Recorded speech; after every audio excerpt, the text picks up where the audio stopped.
Assalamualaikum dan salam sejahtera. Budak-budak Najib Tun Razak ni percaya sangat kepada Ahmad Zaid Hamidi. Mereka mengharapkan Ahmad Zaid Hamidi akan bebaskan Najib dari penjara. Hari itu dia kata seminggu selepas Anwar Ibrahim angkat sumpah sebagai Perdana Menteri, Najib akan dibebaskan dan dia boleh balik rumah. Hari ini pula mereka berkata, Najib akan dibebaskan dan dia boleh balik rumah untuk hari raya. Dia akan beraya di rumah, bukan beraya di dalam penjara. Ini yang latest yang dia orang duk cerita. Ahmad Zaid Hamidi sudah 3 kali tikam belakang Najib Tun Razak. 3 kali.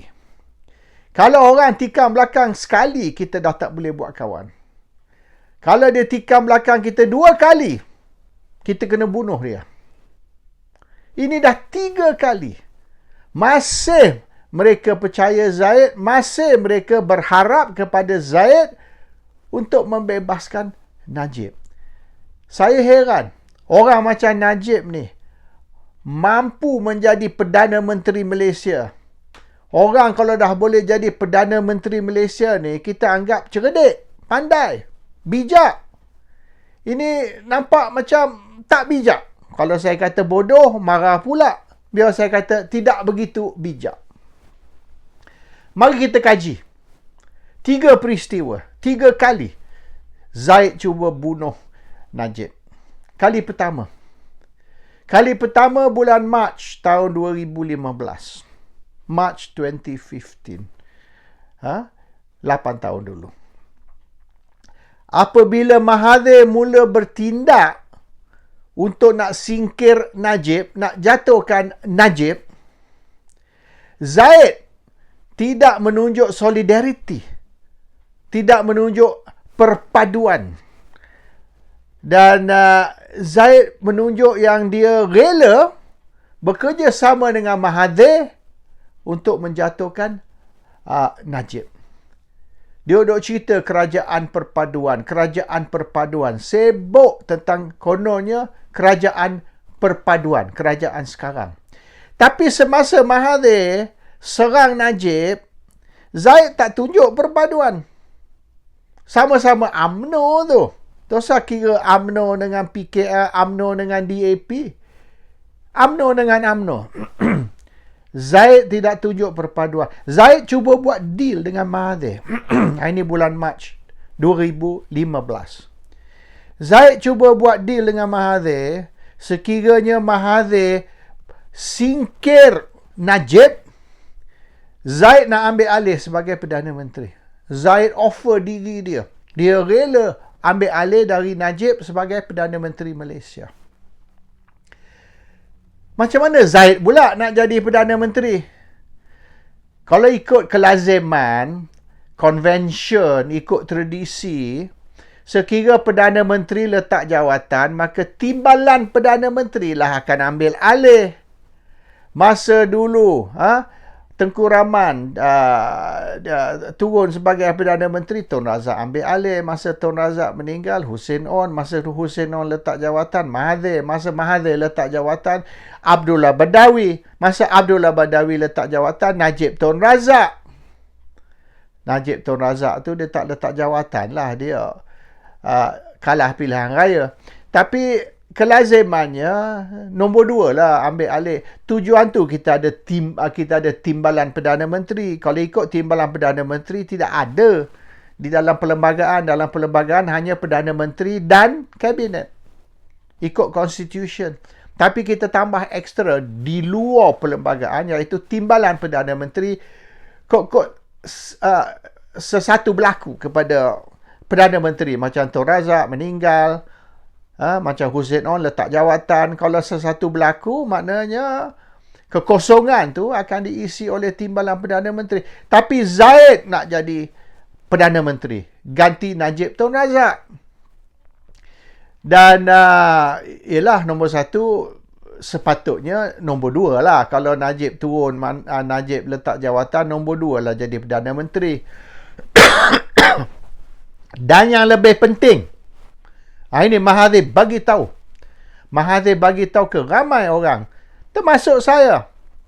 Bila saya jumpa Mahathir di London, Mahathir kata dia tak boleh terima Ahmad Zahid Hamidi sebagai Perdana Menteri. Kalau Najib letak jawatan, it cannot be Zahid. Oleh kerana Zahid ni proksi Anwar.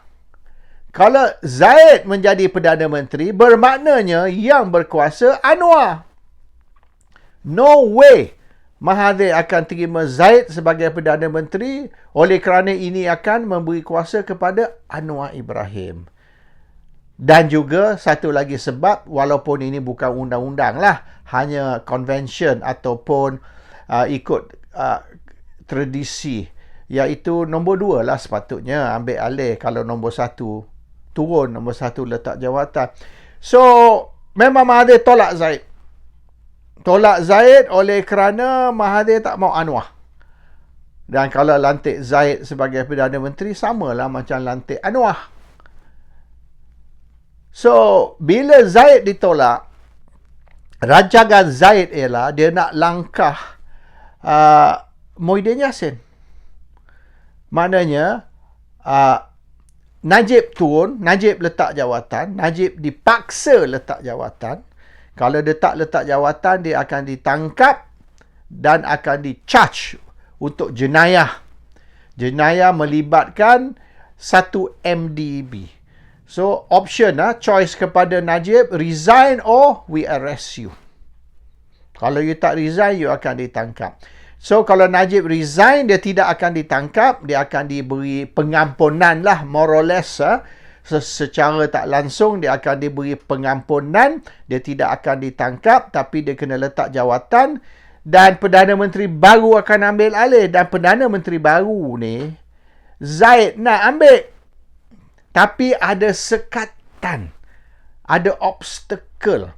Obstacle ialah Muhyiddin Yassin. So, Zahid kena berusaha terlebih dahulu jatuhkan Muhyiddin Yassin. Kalau Zahid boleh jatuhkan Muhyiddin Yassin, maka Zahid ambil alih sebagai timbalan Perdana Menteri. Maka sekira Najib boleh dipaksa letak jawatan, kalau berjaya singkir Najib sebagai Perdana Menteri, maka automatik Zahid akan ambil alih sebagai Perdana Menteri. Kalau dia sudah jadi timbalan Perdana Menteri, maka kalau mereka gulingkan Najib, maka Perdana Menteri baru ialah Ahmad Zahid Hamidi. So, oleh kerana dia tidak boleh langkah Muhyiddin ambil alih sebagai Perdana Menteri, sekiralah Najib disingkir, maka dia terlebih dahulu dia kena singkir timbalan Perdana Menteri, ambil alih sebagai timbalan Perdana Menteri. Lepas tu singkir Perdana Menteri dan dia ambil alih sebagai Perdana Menteri. Jadi dia kena tikam 2 orang. Terlebih dahulu dia kena tikam Muhyiddin. Selepas tu dia kena tikam Najib. Tapi tidak berjaya. So round pertama tu Najib kekal sebagai Perdana Menteri, tapi mereka tekan Najib suruh letak jawatan. Dia orang banyaklah, bukan Zahid seorang lah, ramai yang di dalam UMNO tu tekan Najib suruh letak jawatan. Sekira Najib tidak letak jawatan, maka PRU 14 pada tahun 2018 UMNO akan kalah. Kalah teruk. Kali pertama dalam sejarah UMNO akan kalah pilihan raya. Sekira Najib tak resign dan serah kuasa kepada Ahmad Zahid Hamidi. The plan is, sebelum PRU 14, Najib letak jawatan, Zahid Hamidi ambil alih sebagai Perdana Menteri, dan Zahid Hamidi lah yang akan lead Barisan Nasional di dalam PRU 14. Mereka guna contoh PRU 10.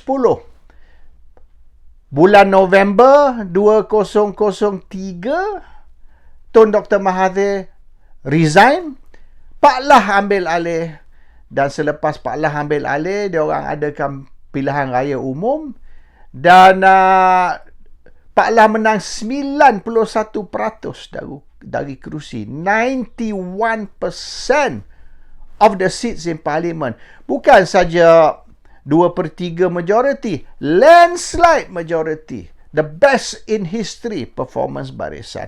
Tapi Mahathir terlebih dahulu kena letak jawatan bulan November 2003, bulan Mac 2004 diadakan pilihan raya umum, and Pak Lah sapu, boleh dikatakan rekod lah, historical record prestasi itu. So dia nak buat sama, maknanya sekarang ni buat macam tahun 2003.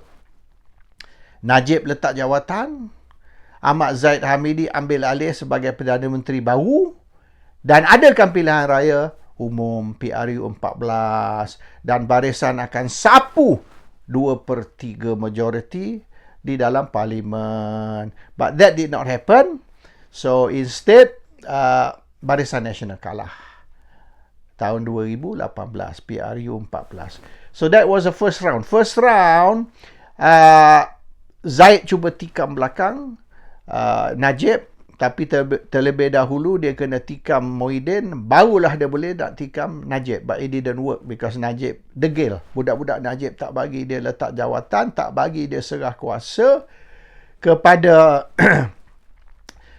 Zahid, dan pasal ni lah Zahid ni banyak dendam budak-budak yang dia anggap menyekat dia dari mengambil alih dari sebagai Perdana Menteri. So that was the first round. Dia buat deal dengan Mahathir, tapi Mahathir tolak. Mahathir says no.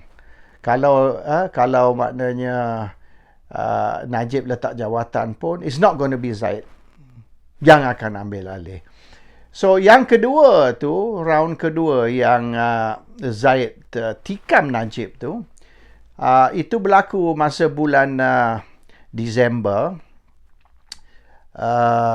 Zahid ambil cuti di Disember 2018. That one after PRU 14 lah. Selepas PRU 14, Zahid ambil cuti. Lepas tu Zahid nak kembali dan ambil alih jawatan Presiden UMNO. So dia dah serah jawatan Presiden UMNO kepada Tok Mat. So Zahid tahu kalau dia nak selamat, kalau sebab ini kes court case ni banyak ni, dia akan menghadapi perbicaraan di dalam mahkamah, rasuah, salah guna kuasa dan sebagainya. So kalau dia nak selamat, dia kena kembali sebagai Presiden UMNO. So dia buat deal dengan Najib. Dia minta Najib sokong dia untuk kembali sebagai Presiden UMNO, maknanya dia ambil alih dari Tok Mat, dan Najib akan jadi pengerusi Barisan Nasional. So it's a deal. So kalau Zahid Presiden UMNO, Najib pengerusi Barisan Nasional, mereka boleh guna jawatan mereka tu untuk mempertahankan diri mereka. At least they got the political power. Sebab ni court case ni banyak ni, duk tunggu ni. Najib setuju. So Najib sokong Zahid untuk ambil alih sebagai Presiden UMNO, dan maknanya Najib akan jadi pengerusi Barisan Nasional. Deal. Agreed. Dan orang yang akan mencadangkan Najib menjadi pengerusi Barisan Nasional ialah Tengku Razali Hamzah. Tengku Razali akan buat cadangan usul dari Tengku Razali. Apabila 1 Julai tahun 2019, apabila Zahid ambil alih sebagai Presiden UMNO, dia terus umum yang dia juga akan jadi pengerusi Barisan Nasional. Sebelum Tengku Razali boleh cadang atau boleh bentang usul untuk Najib menjadi pengerusi Barisan Nasional, Zahid rampas dulu jawatan pengerusi Barisan Nasional. Dia umum diri dia sebagai pengerusi Barisan Nasional. So dia ambil jawatan Presiden UMNO, pengerusi Barisan Nasional. Najib tinggal di luar. Tengku Razali dah tak boleh buat apa dah, sebab Bila Zaid dah umum, dah terlambat. He cannot do anything anymore. So, kali kedua, Zaid ni tikam Najib. Sepatutnya Najib pengerusi Barisan Nasional. Tapi Zaid rampas kuasa sebagai pengerusi Barisan Nasional. MCA pun tak puas hati. MCA cadang yang Zaid ni letak jawatan sebagai pengerusi Barisan Nasional. Tapi ialah Zaid dia nak pegang dua. Presiden UMNO pengerusi Barisan Nasional. Jadi Zaid ni, Najib ni kesian lah. Duduk di luar tanpa kuasa dan kita tahulah akhirnya apa berlaku kepada Najib. Second time. Kali kedua. Zaid tikam belakang Najib. Kali ketiga.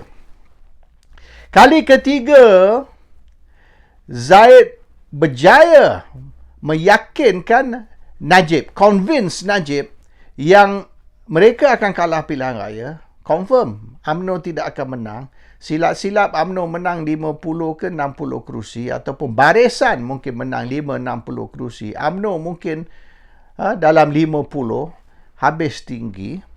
Dan sekira mereka tak mau duduk di luar, mereka nak duduk di dalam the corridors of power, maka mereka kena buat deal dengan Anwar Ibrahim kena jadi Perdana Menteri, Pakatan Harapan kena jadi kerajaan, dan masalah Najib ni boleh diselesai.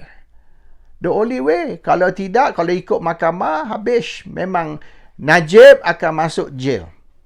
Kalau ikut perbicaraan, no way, tak ada harapan mana Najib nak menang. Kena melalui saluran political punya proses. So, maknanya diorang akan sokong Pakatan Harapan dan akan sokong Anwar Ibrahim sebagai Perdana Menteri. Dan ini ialah cara Najib akan selamat. Dan budak-budak Najib pun umum. Bila bentuk saja kerajaan baru, seminggu Najib akan balik rumah. 1 week. Ini sudah deal dah. Pasal tu budak-budak Najib ni yakin. Mereka mengumumkan yang seminggu selepas bentuk kerajaan baru, seminggu selepas Perdana Menteri baru angkat sumpah, maka Najib will go home. Confident, sebab ini deal yang telah dibroker, which was brokered by Zaid. Tapi selepas pilihan raya, selepas UMNO dan Barisan menyokong Anwar sebagai Perdana Menteri, everything yang dijanji tak jadi. Satu pun tak jadi. Jadi sia-sia Najib setuju dengan plan Zaid untuk menyokong Pakatan Harapan sebagai kerajaan, menyokong Anwar sebagai Perdana Menteri, dan janji bahawasanya inilah cara, inilah jalan untuk menyelesaikan masalah Najib. Akhirnya pembohongan. Dan Najib kali ketiga kena tikam oleh Zaid. Third time Zaid tikam belakang Najib. Tapi sekarang, hari ini masih lagi diorang bergantung kepada Anwar dan Zaid. Iaitu Zaid dan Anwar akan membantu membebaskan Najib. Dan benda ni akan berlaku sebelum raya.